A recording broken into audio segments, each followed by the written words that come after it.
Hola, ¿qué tal? ¿Cómo les va? En esta primera clase vamos a hablar de biomoléculas. ¿Qué son las biomoléculas? Como su nombre bien lo indica, son moléculas presentes en las células de los seres vivos.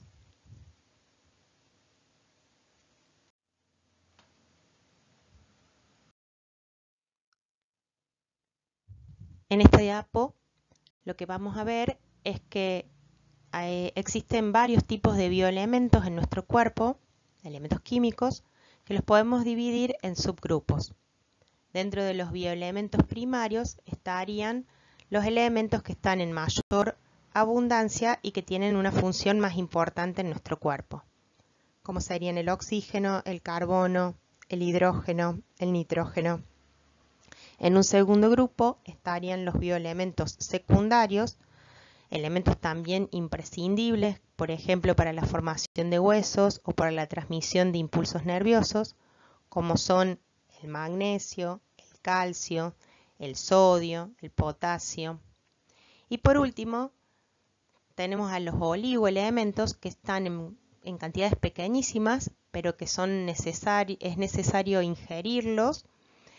Generalmente estos oligoelementos funcionan como activadores enzimáticos. Las enzimas son unas moléculas que vamos a ver más adelante. Y dentro de estos elementos podemos tener al hierro, al manganeso, al cobre, al zinc, etc.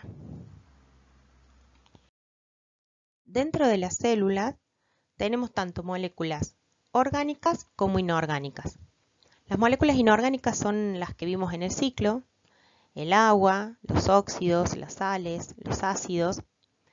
Y dentro de las moléculas orgánicas, estas 4 familias de biomoléculas que vamos a empezar a ver hoy: los glúcidos, los lípidos, las proteínas y los ácidos nucleicos.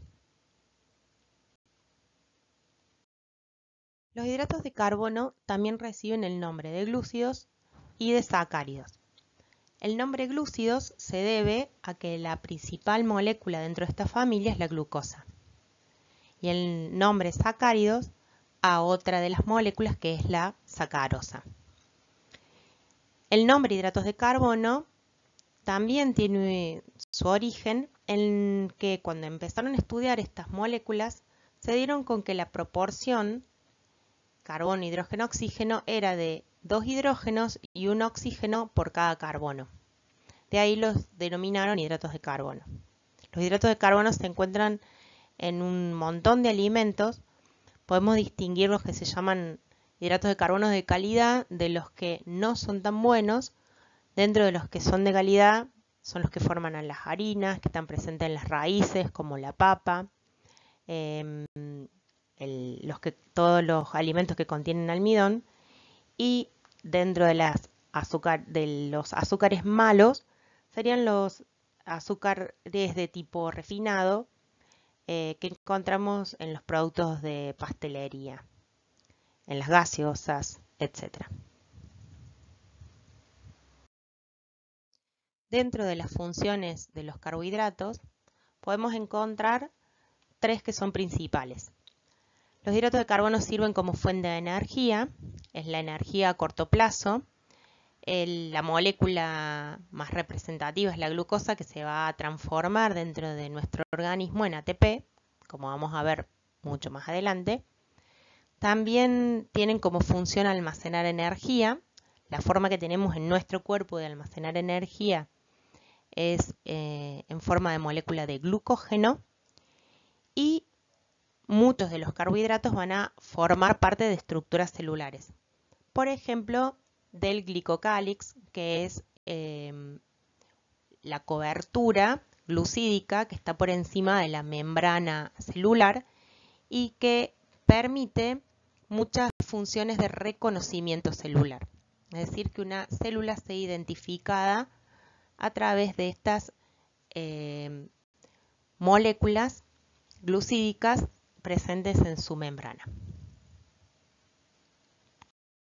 Los hidratos de carbono se pueden clasificar según la cantidad de monómeros que forman a su molécula. Por ejemplo, los monosacáridos estarían formados por un solo monómero. A su vez, dentro de los monosacáridos vamos a tener una subclasificación en base a la cantidad de carbonos de la cadena principal. Por ejemplo, las triosas son hidratos de carbono monosacáridos de 3 carbonos.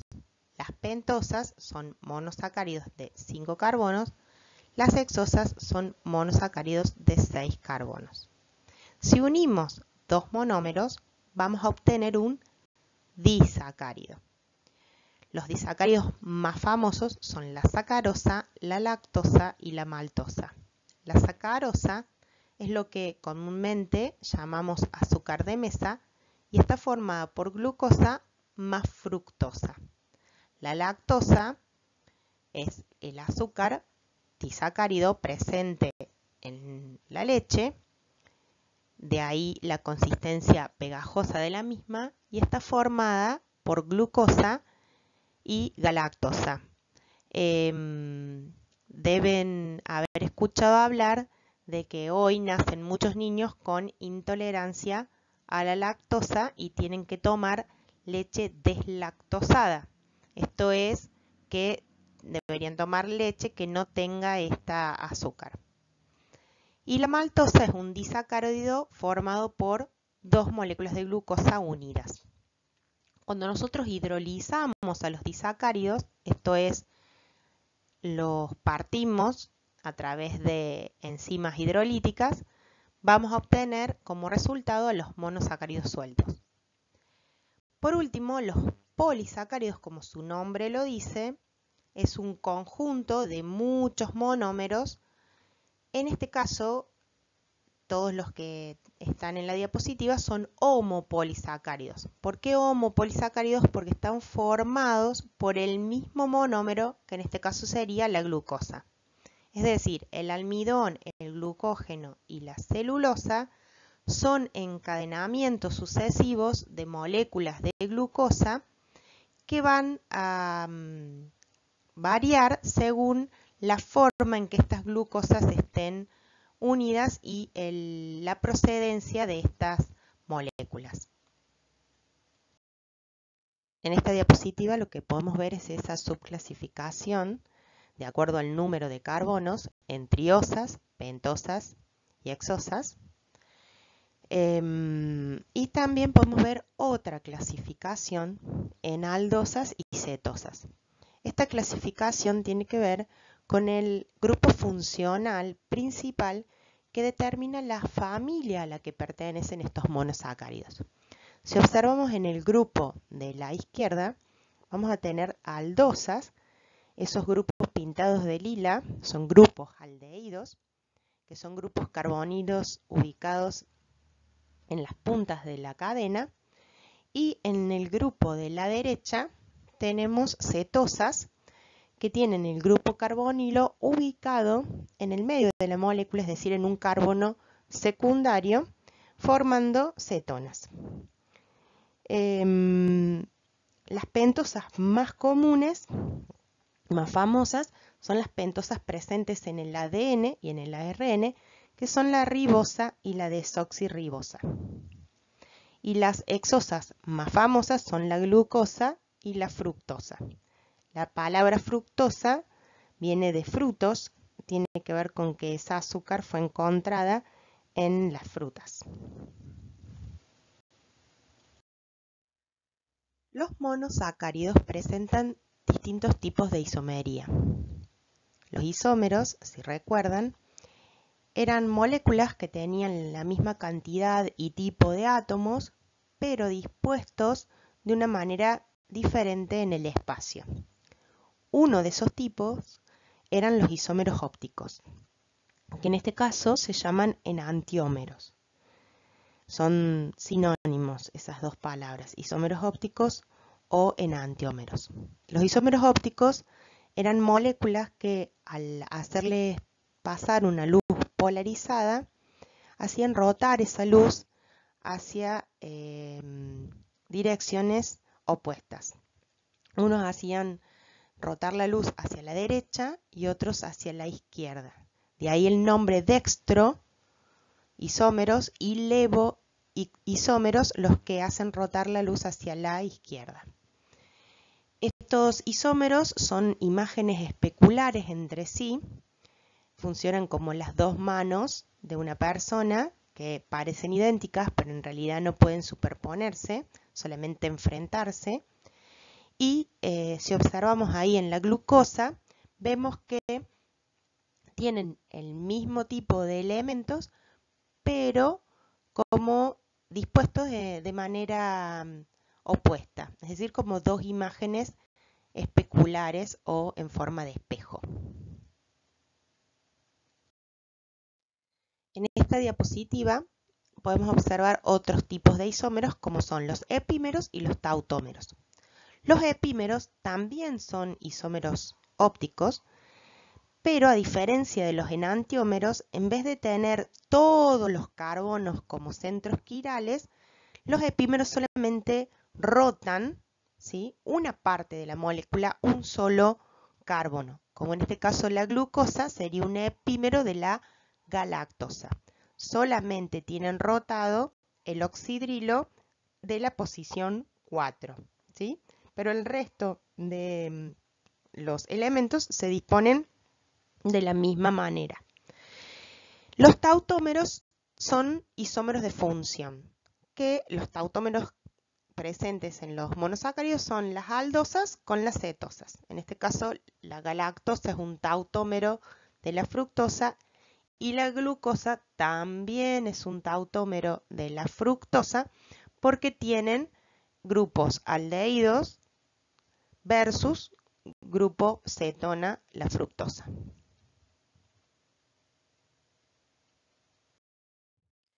La glucosa, al igual que el resto de los monosacáridos, se pueden presentar de forma lineal o de forma cíclica.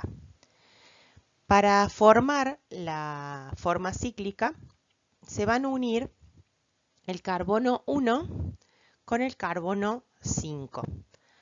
Eso va a dar como resultado una estructura cíclica que se conoce como piranosa.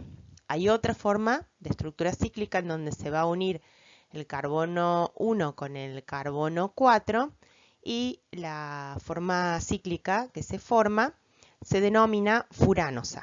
Acá vamos a ver la piranosa. Entonces, decíamos que el primer carbono, que es el carbono que tiene el grupo aldehído, se une con el carbono 5 formando un hemiacetal. ¿Qué es un hemiacetal? Es lo que resulta de la pérdida de agua de ese aldehído y se va a formar un puente oxígeno, ¿sí? Y el aldehído se va a transformar en realidad en un oxidrilo, ¿sí? Queda un hexano, como si fuera un ciclohexano, un ciclo de 6 carbonos, con un oxígeno haciendo de puente, y el carbono 6 queda fuera del plano, ¿sí?, que es ese CH2OH. Mientras que el grupo alcohol, cuando la glucosa se está cerrando, puede quedar hacia arriba o hacia abajo, formando dos tipos de isómeros llamados anómeros.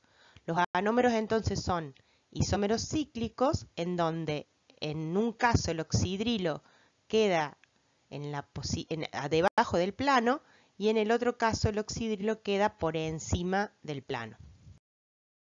En esta diapositiva lo que podemos ver es la formación de disacáridos a partir de la unión de dos monosacáridos. En este caso, la unión de glucosa y fructosa para formar la sacarosa, que en inglés es sucrose.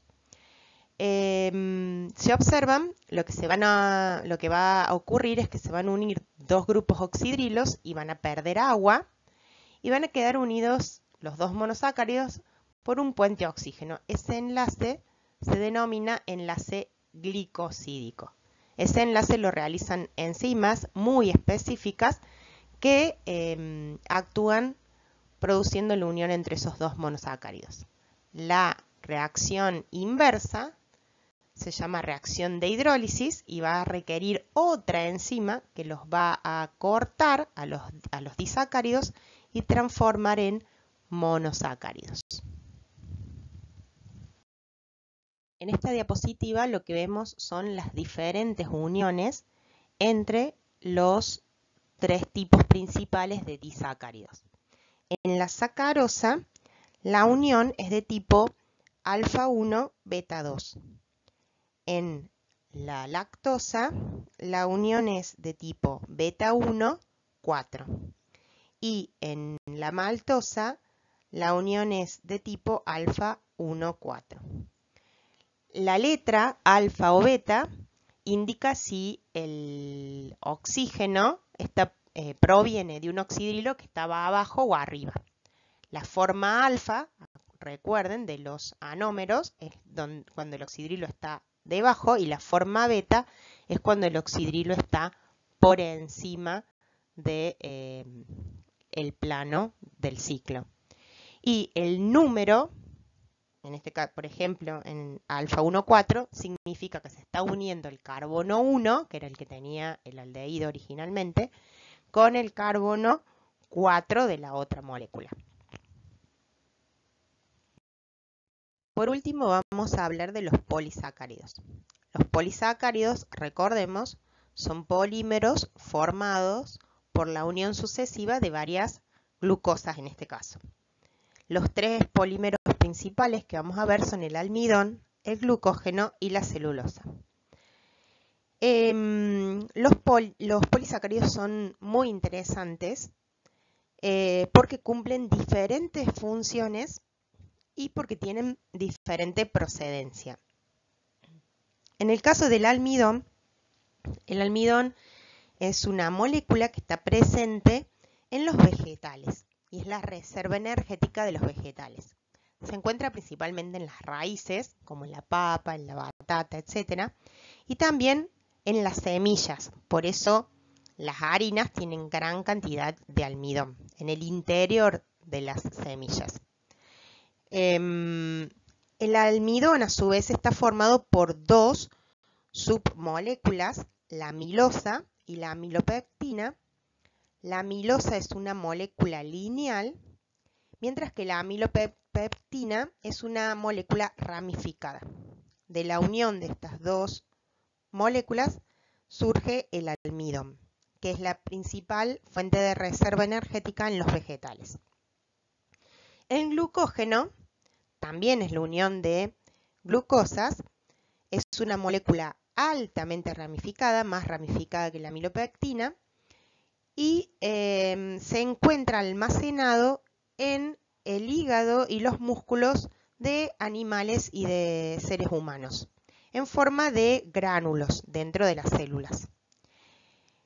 Mientras que la celulosa es un componente estructural de las células vegetales. ¿Qué quiere decir estructural? Que en este caso no tiene como función almacenar, sino darle forma, darle mayor resistencia a las células vegetales. La celulosa es una molécula lineal y es lo que conocemos como fibra vegetal. Se encuentra sobre todo en las cascaritas de las semillas, es lo que normalmente nosotros decimos salvado, o en las fibras que forman a los tallos de los vegetales. Por ejemplo, si pensamos en la selga o en las nervaduras de las hojas, tienen gran cantidad de celulosa. La quitina es un polisacárido parecido a la celulosa, presente en algunos animales, y lo que hace es darle resistencia a los caparazones de estos animales. Por ejemplo, el caparazón de una garrapata, de una cucaracha, etc. Lo que vemos en esta diapositiva es una molécula de glucógeno. Fíjense en los ciclos de 6 azules, serían glucosas enlazadas.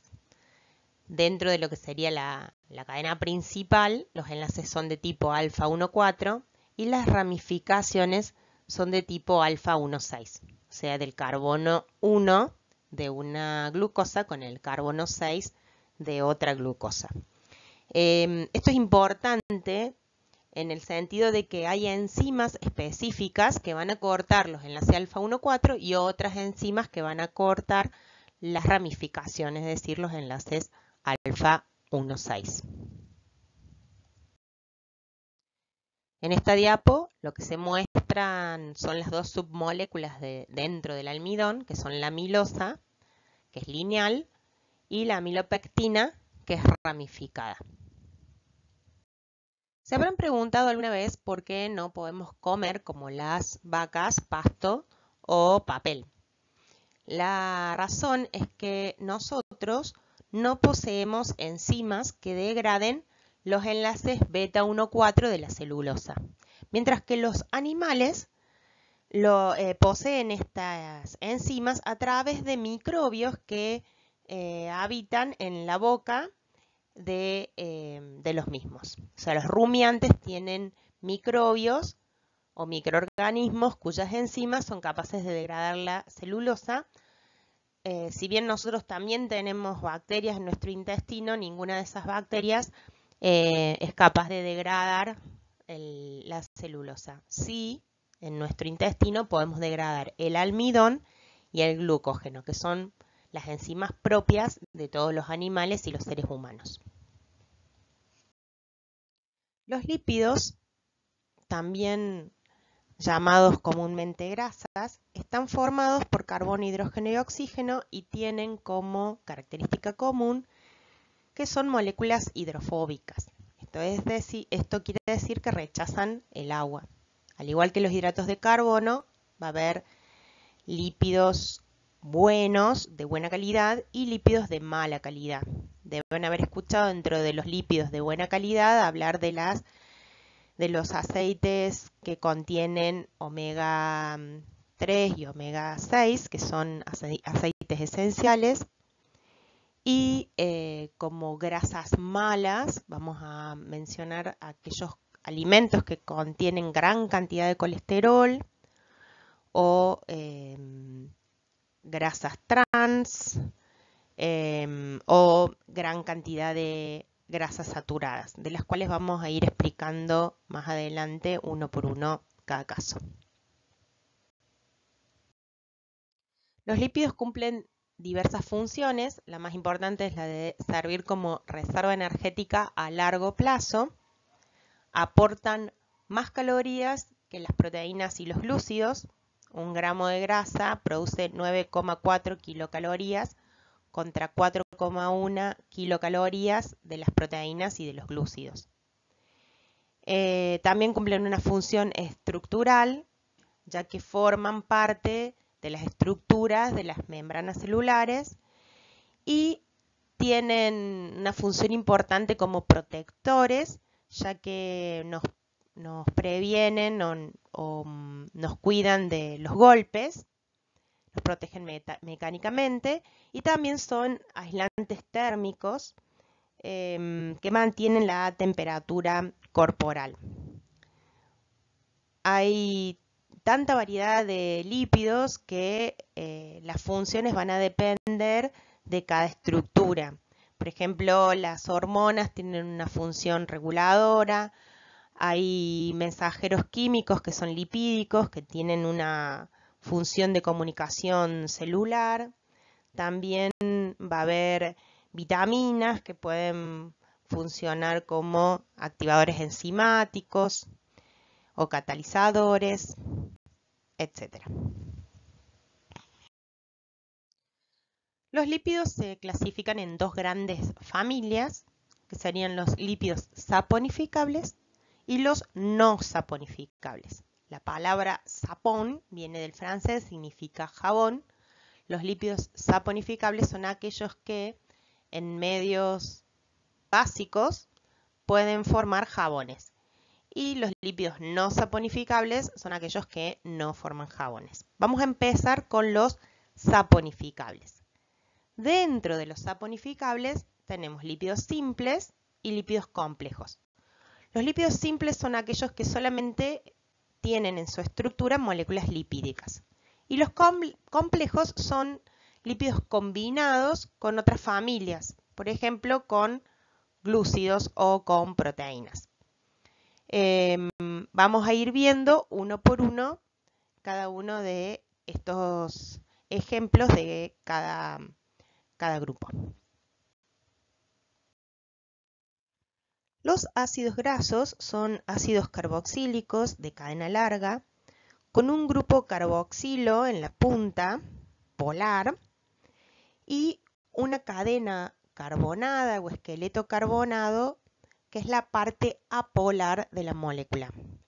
Esto es importante porque la cabeza polar le va a conceder propiedades hidrofílicas, es decir, afinidad por el agua, mientras que la cola apolar le va a otorgar características hidrofóbicas, es decir, van a rechazar esas colas carbonadas al agua. Los ácidos grasos pueden ser saturados cuando presentan solo simples enlaces entre carbono y carbono, pueden ser monoinsaturados cuando tienen un doble enlace o poliinsaturados cuando tienen varios enlaces. Cuando tienen dobles enlaces pueden tener estructuras cis o estructuras trans. Los ácidos grasos cis son de mejor calidad que los ácidos grasos trans. ¿Cómo se obtiene a partir de un ácido graso cis un ácido graso trans? Generalmente cuando lo sometemos al calor o altas temperaturas, como por ejemplo pueden ser las frituras. Cuando un aceite se lo frita varias veces, se lo fríe, lo que vamos a obtener es que las formas cis pasan a ser grasas trans. Otra de las formas de obtener grasas trans y saturadas es hidrogenando a los ácidos grasos.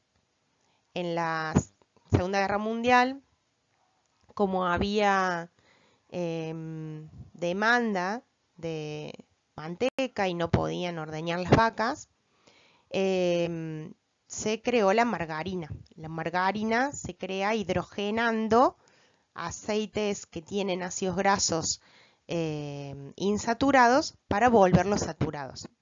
Esto hace que de estado líquido el aceite pase a estar en estado sólido. Pero cuando la hidrogenación es muy alta, se generan muchas grasas trans. Por eso los alimentos que contienen gran cantidad de margarinas tienen mucha grasa trans. Y lo mismo las frituras. Bueno, lo que tenemos a continuación es un cuadro que muestra ejemplos de ácidos grasos saturados, el láurico, el mirístico, el palmítico, etc. Y ácidos grasos insaturados, como el oleico, el linoleico, linolénico, araquidónico, etc. Los ácidos grasos saturados y los insaturados se encuentran tanto en animales como en vegetales, pero la proporción de ácidos grasos saturados en animales es mayor y los ácidos grasos insaturados predominan en los alimentos de origen vegetal. Generalmente vamos a encontrar más cantidad de ácidos grasos saturados en las grasas de origen animal. Y vamos a encontrar mayor cantidad de ácidos grasos insaturados en los aceites de origen vegetal. Si se fijan, la primera gran diferencia que vemos entre una grasa animal y un aceite vegetal es que unas se encuentran en estado sólido y otras se encuentran en estado líquido. La explicación de eso es que los puntos de fusión de los ácidos grasos saturados son en general mayor que los puntos de fusión de los ácidos grasos insaturados. ¿A qué se debe esto? Se debe a que los ácidos grasos saturados son cadenas medianamente lineales, mientras que los ácidos grasos insaturados, al tener doble enlaces, la molécula se quiebra donde está el doble enlace. Forma una especie de U. Y al formar esa U es mucho más difícil que se compacten entre sí. Quedan más distanciados los ácidos grasos insaturados y pierden contacto entre sí las moléculas. Por lo tanto, los puntos de unión entre molécula y molécula son menores. Y eso hace que los puntos de fusión sean más bajos y que se encuentren en estado líquido. A su vez, el largo de la cadena modifica los puntos de fusión. Si vemos en la segunda columna, a medida que aumentan el número de átomos de carbono, los puntos de fusión aumentan. Traducido, esto quiere decir que mientras más larga es la molécula de ácido graso, más difícil es fundirla y la vamos a encontrar en estado sólido. Solamente hay muy poquitos ácidos grasos saturados que están en estado líquido y que son ácidos grasos de moléculas muy cortitas. En esta diapositiva podemos ver dos cosas. Primero, esta diapositiva muestra a unos ácidos grasos que se conocen como ácidos grasos esenciales, que son el omega 3 y los omega 6. ¿Por qué se denominan esenciales? Porque el cuerpo no los puede fabricar y deben ser ingeridos con la dieta. Son ácidos grasos poliinsaturados porque tienen muchas dobles ligaduras. Hay uno importante también que es el omega 9, que es el ácido oleico, pero no es un ácido graso esencial porque puede ser fabricado por el cuerpo. Por lo tanto, es monoinsaturado y no es esencial. La otra cosa importante de esta diapositiva es que podemos ver cómo se nombran los ácidos grasos. Se nombran a través de 3 siglas que simbolizan al nombre. Por ejemplo, en el caso del ácido alfa-linolénico dice ALA y dice carbono 18 2.3. Esto quiere decir que es un ácido graso de 18 carbonos y que en la posición 3 tiene un doble enlace, el primer doble enlace. Esto es contando del extremo metilo, es decir, del extremo opuesto a donde está el carboxilo. Dentro de las propiedades físico-químicas de los ácidos grasos, hay dos que ya vimos. Una es el carácter anfipático, que quiere decir que tiene una parte hidrófila y otra hidrófoba. Y también vimos la propiedad que habla de cómo varían los puntos de fusión en relación a la longitud de la cadena y al número de dobles enlaces o insaturaciones. Y vamos a ver 3 propiedades más. Una es la capacidad que tienen los ácidos grasos de formar ésteres cuando se unen con alcoholes. Alcohol más un ácido va a dar una función éster, si recuerdan, que es importante para la formación de triglicéridos que vamos a ver enseguida. Otra propiedad es la saponificación, que ya habíamos mencionado pero no explicamos, que es la capacidad que tienen los ácidos grasos de formar jabones. Esto es porque se colocan en un medio alcalino, por ejemplo, hidróxido de sodio o hidróxido de potasio, y los ácidos grasos se pueden conjugar con el sodio y con el potasio, quedando formadas sales sódicas o sales potásicas, más el alcohol original, que en este caso sería el glicerol o glicerina. El jabón justamente es el ácido graso con el ion sodio o el ion potasio. Y por último tenemos la autooxidación, que es que estos ácidos grasos son fácilmente oxidados, sobre todo los ácidos grasos insaturados, que es lo que normalmente conocemos como rancidez. Cuando uno huele una grasa y dice esto tiene olor a rancio, es simplemente que esa grasa o esos lípidos se han oxidado y por lo tanto han formado nuevos compuestos que incluyen más cantidad de oxígeno y que no tienen las propiedades originales de los ácidos grasos naturales. Bueno, en esta diapositiva lo que vemos es la formación de triglicéridos. ¿Qué es un triglicérido? Es la unión de un alcohol, el glicerol, con cadenas de ácidos grasos. Puede unirse con una, con 2 o 3 cadenas de ácidos grasos. Va a recibir el nombre de monoglicérido, diglicérido o triglicérido según sea la cantidad de cadenas de ácidos grasos. Los triglicéridos son la forma que tiene el cuerpo de almacenar grasa. Esa energía se almacena, esos triglicéridos, en los adipocitos. Si ustedes observan una célula adiposa, van a ver que tiene forma de anillo en sello, le dicen, porque el núcleo está desplazado hacia un costado y tiene una gran gota, que es lo que se ve de color amarillo en la diapositiva. Esa gota está llena de triglicéridos y es la reserva de grasas que tiene el cuerpo. Vamos a empezar ahora a describir a los lípidos complejos, en este caso los fosfolípidos. Son complejos porque es la unión de una molécula de lípido con otros grupos moleculares. Por ejemplo, en este caso, el fosfolípido se arma de una molécula de glicerol más dos colas de ácidos grasos, una molécula de fosfato, que es el fósforo con 4 oxígenos, y un grupo amino que le confiere aún mayor polaridad. La cabeza polar está formada por el fosfato y el grupo amino, y las dos colas están formadas por los ácidos grasos que son no polares. Los fosfolípidos son importantes porque son componentes de las membranas celulares. Van a ubicarse en la célula ubicando las colas apolares hacia el interior de la membrana y las cabezas polares apuntando hacia el exterior de la célula y hacia el interior de la célula.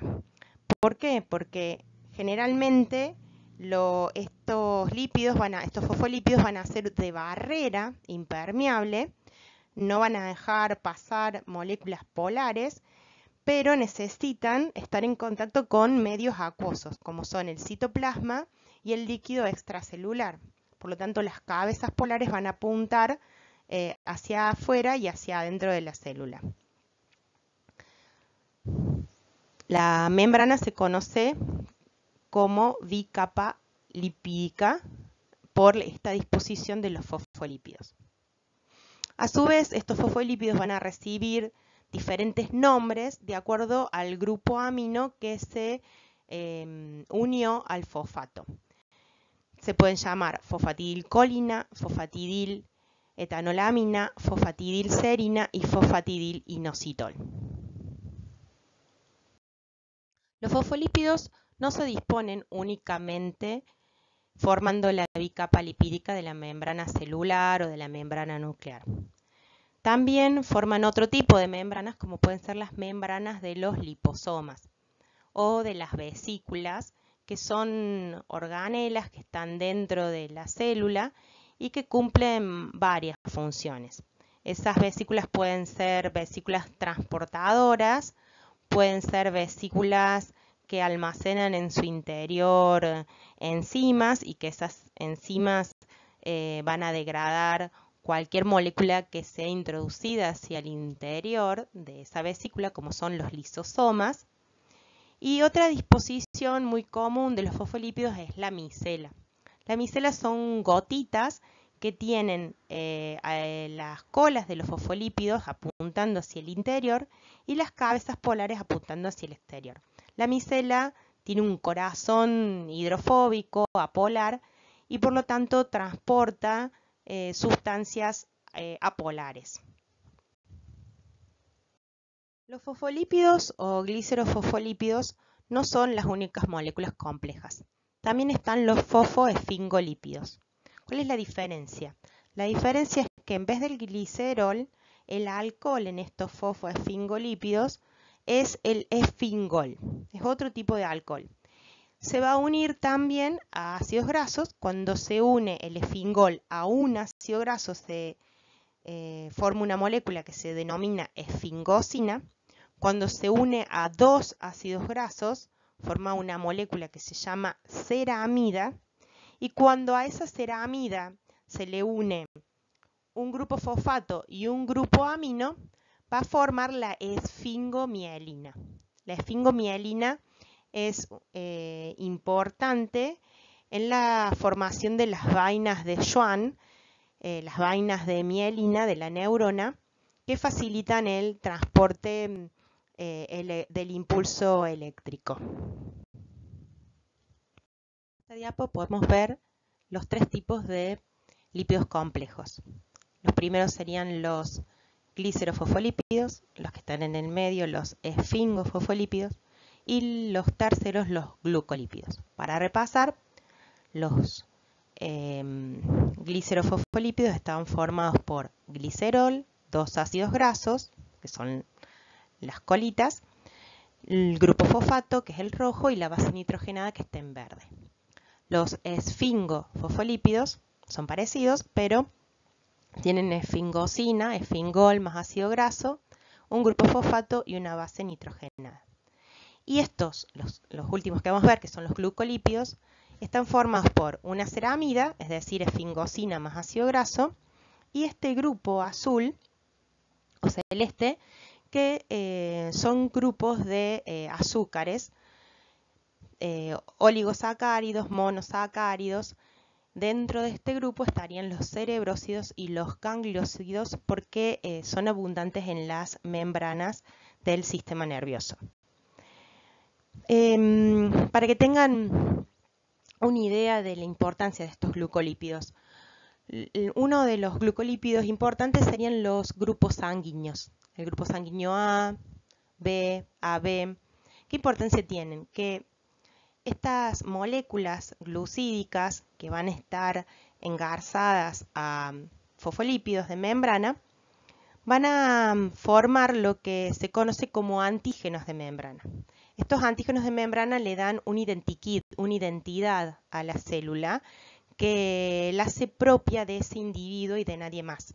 Entonces, una persona, por ejemplo, con grupo sanguíneo A, tiene ciertos azúcares y no tiene los azúcares de tipo B, por lo cual va a desarrollar anticuerpos contra los azúcares del grupo sanguíneo B y no puede recibir sangre de personas de tipo B. Las personas que tienen A y B en la membrana van a tener glucolípidos de tipo, con azúcares de tipo A y con azúcares de tipo B.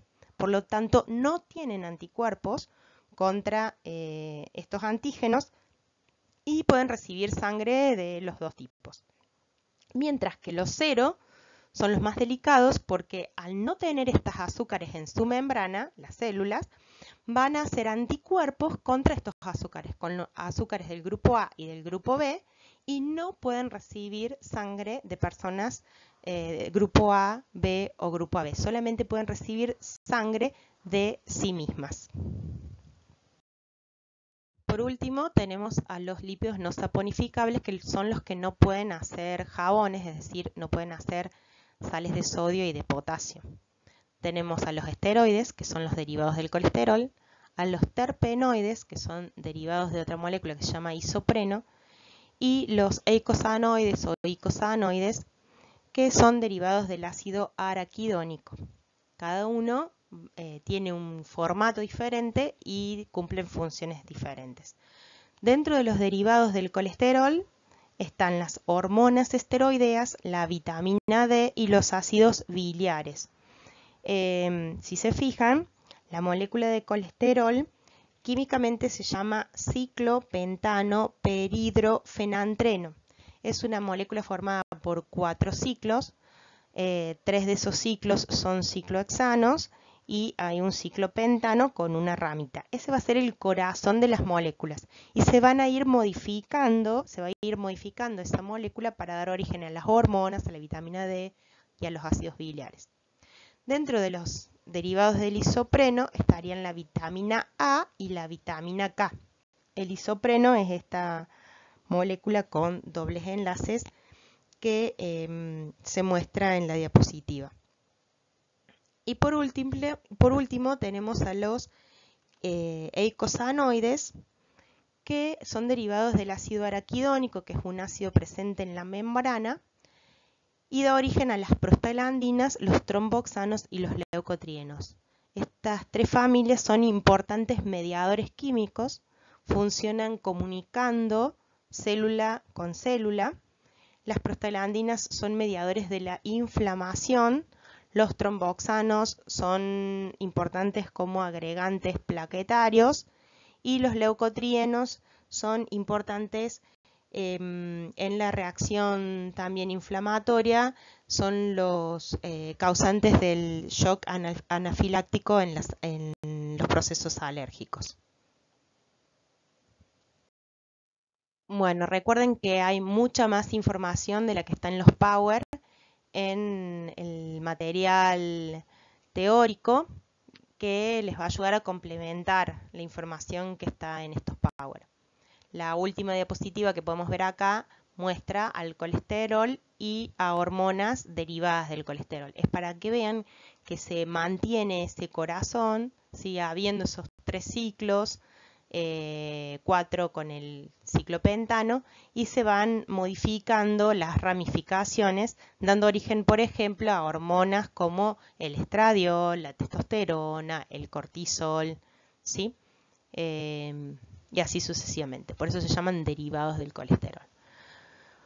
Bueno, hasta acá llegamos y en el próximo Power vamos a ver las 2 familias de biomoléculas que nos faltan. Los saludos y nos vemos en el próximo Power. Gracias por estar del otro lado.